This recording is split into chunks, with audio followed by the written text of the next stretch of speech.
Okay, I will start our slideshow today. So thank you everyone for coming to our first session after the opening session. It's happened to be our school program session for our virtual volunteers conference in April 2022.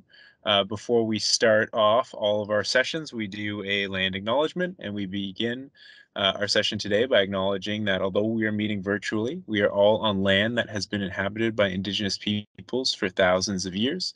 In particular, we acknowledge that Special Olympics Ontario office is located on the traditional land of the Huron-Wendat, the Haudenosaunee, and most recently the Mississaugas of the Credit First Nations. This land is governed by the Dish with One Spoon Covenant between the Haudenosaunee Confederacy and the Confederacy of the Ojibwe and Allied Nations. This covenant is an agreement to share, work, and protect this land in harmony together. Today, this meeting place is still home to many Indigenous people from across Turtle Island, and we were grateful to have the opportunity to work, live, and play on this land. And I think I just heard somebody else join, so I'll let them in. All right. I'm just admitting one person here. All right. Okay, we're back. Just completed our land acknowledgement. So what we want to start off with our presentation today is what we've been doing in schools this year.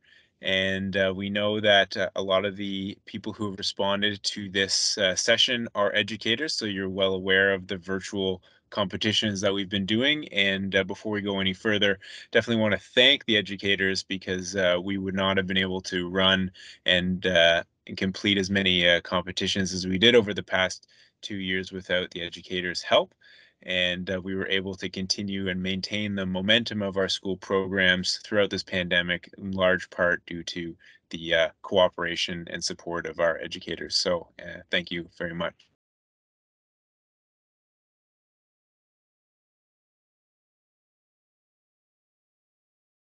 We stuck with our core school sports: soccer, basketball, bocce, floor hockey, and track and field. And we would dedicate a week in each of our previous sport seasons to celebrate that sport. And we would have a basketball, I think this is our basketball example, uh, um, the whole week of competition, followed by a fun day on Friday. We'll continue to division our competitions just like we would do at an in-person competition because core to what we are doing at Special Olympics and school programs is making sure that all of our athletes have an opportunity to excel against competitors of a similar ability. So we also included an at-home learners division because that was definitely a big thing through COVID. Definitely in the first year, a little bit less so in the second year. We also continued with our unified programming, which has been a big growth area for school programs up until the pandemic. We noticed specifically with unified that it became more and more difficult for teachers to mix the classes between the special education students and the mainstream students. So we're really hoping to reinvigorate that unified program next year when we come out with our Unified Champion Schools program, which is something I'm going to be touching on today, but really going into more detail in that in our session tomorrow for our Unified session. So how we would run these programs, we would have two asynchronous days where we would send the teachers what they would need for each sport competition, what they would need in the way of equipment, allowing for variations in some schools' accessibility to different levels of equipment, as well as what the sport-specific challenges they would be completing throughout those asynchronous days. The teachers would then submit their scores, and we would tabulate them back at the provincial office afterwards.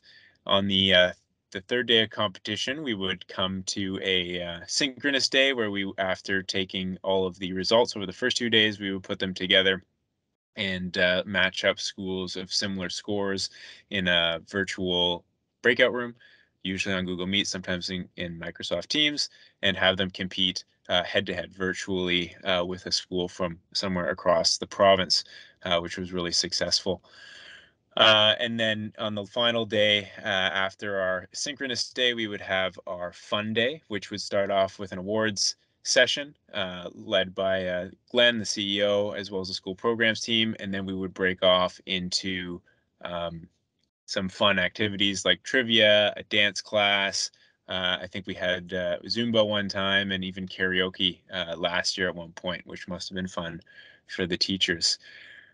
So being able to pull this off with the support of the teachers was really we were really lucky that we were able to keep the engagement with the students. And like I said, the educators supporting these events really was the key to making that happen. So this past year, and I say that, and the year isn't even over yet.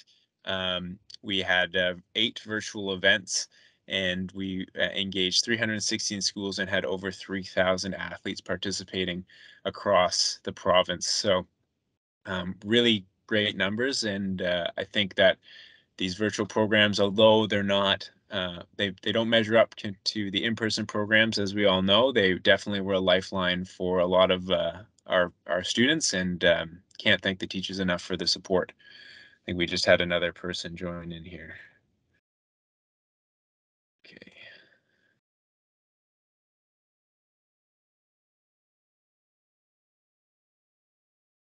Okay, so again, thank you so much for all your support. So where do we go from here? This is the big question that everyone is wondering. I know I've already received a lot of questions from our teachers, and I think that everyone is happy to know that we are, as an organization, both in communities and in school programs, presenting our Hometown Games initiative, which is our first step towards that full in-person, multi-tiered competition structure that we were used to prior to the pandemic.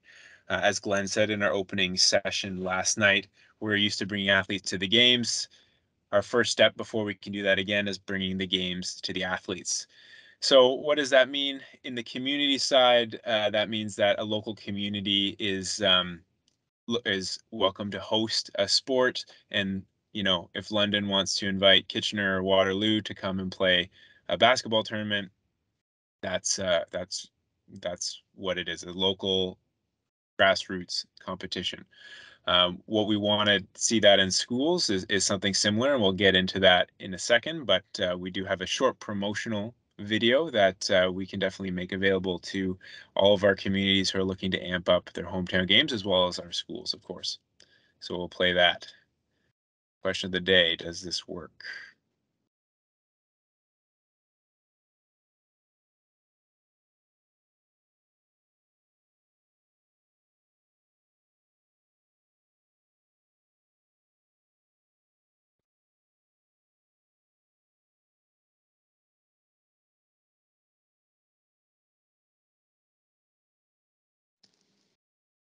There's no sound for the video?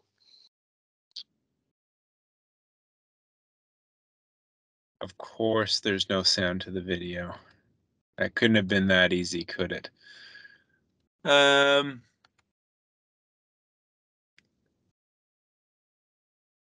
okay, We can pretend. we can pretend. Well, I'll keep playing it here, and I'll be sure to share it.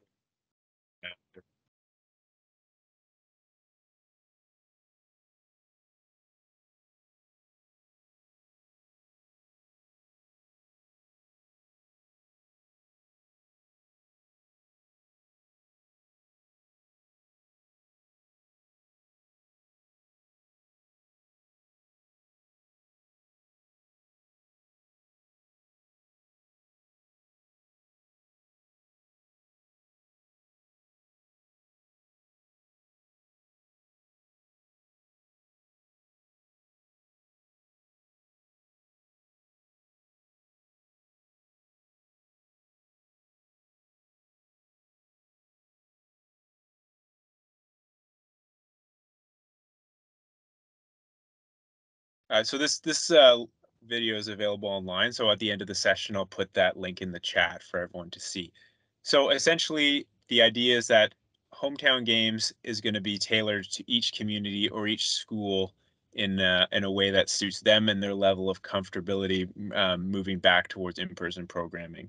So I've had a lot of questions about track and field coming up as we're coming into our track season, and I'm really, really hoping we're going to have schools put up their hands to host hometown games track meets in late May and early June.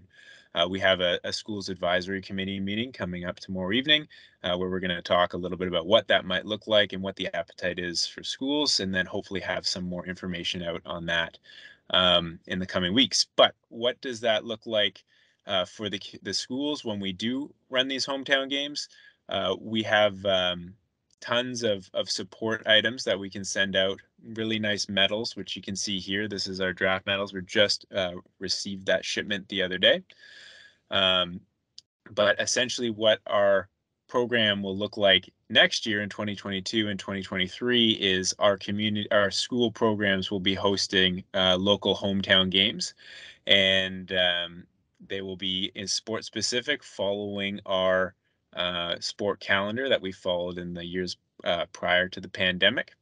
And just like you would have a qualifier, this hometown games would be the competition in your school for that sport. So, for instance, if Durham wants to host soccer, they'll be hosting soccer, very similar to how they would be been hosting a qualifier in previous years, and we would be doing the whole hometown games um, package with medals for competitors, ribbons, and whatever is needed support centrally to help the schools run these programs.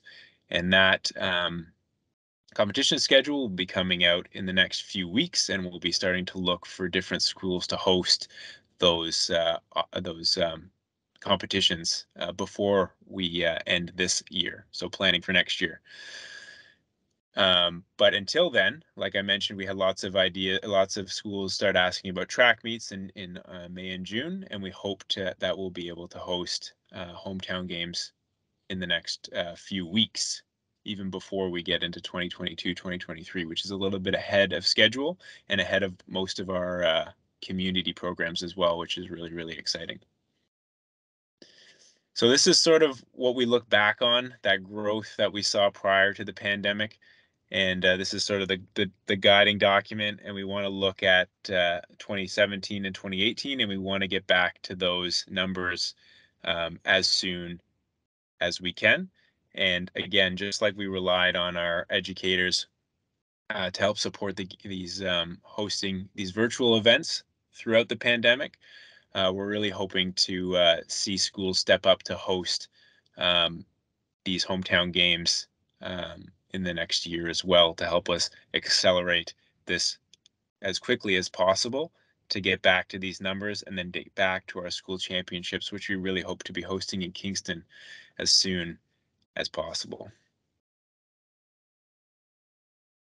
Unified Champion Schools, and I'm sure there's a lot of questions about hometown games, and please hold on to those just for a few more moments here while we go through Unified Champion Schools, and then I'll be happy to answer any questions about that. Unified Champion Schools, this is a program that we were really hoping to launch at the 2020 Kingston Games at our closing ceremonies. And we've been modifying and tweaking this program over the pandemic years, but we really want to be able to launch this with as a full school engagement model. And we felt that during the pandemic, the circumstances were not conducive to having that full school engagement. The idea of Unified Champion Schools is to promote accessibility, inclusivity, and integration. There will be specific programs for elementary, secondary, and post-secondary levels, but when we do launch this program in September, we're going to be focused on our high schools and our secondary students. So the idea is that Unified Champion Schools or schools will put up their hand to become Unified Champion Schools. And in order to do this, they'll need to be competent in 4 pillars. So in order to be a Unified Champion School, you're going to need to be working on some tasks on sustainability, sport and recreation, social, and advocacy and awareness. So a couple of examples. Sport and recreation is an easy one. If you're already participating in hometown games or school championships, you can check that box. Sustainability, some sort of fundraiser. How are you sustaining your program locally at your school on a grassroots level? Social would be anything that is with students with and without an intellectual disability that is outside the sport and recreation realm. So is there a club at the school? Is there some sort of movie night, outing, anything like that? And then advocacy and awareness. We have a really great program that we partnered with Motion Ball that if you're an educator, you might have seen an email go out about that. That's the spread the word to end the word campaign. Just raising awareness about the harmfulness of the R word and getting students to spread the word within their schools of how we need to eliminate that word from our vocabulary. So we're really going to dive more into the Unified Champion Schools at tomorrow night's session, but I did want to give a brief overview and let the educators on the call know that this is coming in September, and we're really excited for this program at SOO. So that concludes our presentation on school programs. I know there's a lot coming, and we're sort of in the process right now of getting that hometown games model up and running, as Glenn mentioned the other night, and we're really excited to bring this to our schools as well. Okay, are there any questions about anything we covered this evening? Are there educators wondering about hometown games and how that might fit with them in their schools? Hi, Chris. This is Mike Watson. Hey, Mike, how you doing? Not bad, you. Good. Well, thank you. Just the hometown games, is that kind of like getting back to the way it was, where you guys would send a representative to the school and run an event? Was it, or is that just us doing it ourselves for now? Yeah, Mike, that's a great question. So it's a bit of both. So the way I've planned out for next year is that we want to hit all of our communities at least once next year Okay. with the hometown games for a sport, at least one sport. Some sports are more popular than others. We're going to look back on historical records to see, what's going to be the biggest bang for our buck in each community and each school. So will we be coming up to Timmins for basketball? Likely. But Okay. what we want to encourage our educators to do is if Timmins wants to host soccer too, we will support that centrally from the provincial office so we can get more opportunities for our athletes. Okay. Does that make Sounds good. sense? Yeah, Yeah. yeah, for sure. And what we're looking to do is, if we're sending a staff up to Timmins for basketball to run that event, but Timmins wants to run soccer, we can put some money towards that soccer program Okay. and help the program buy equipment or anything that school program needs, maybe to invest in their floor hockey program or something like that. So we're not just handing off the entire kit to Yeah. the educators, but we are there to support in more than just sending up medals and doing registration. Okay. Perfect. Thank you. No problem, Mike.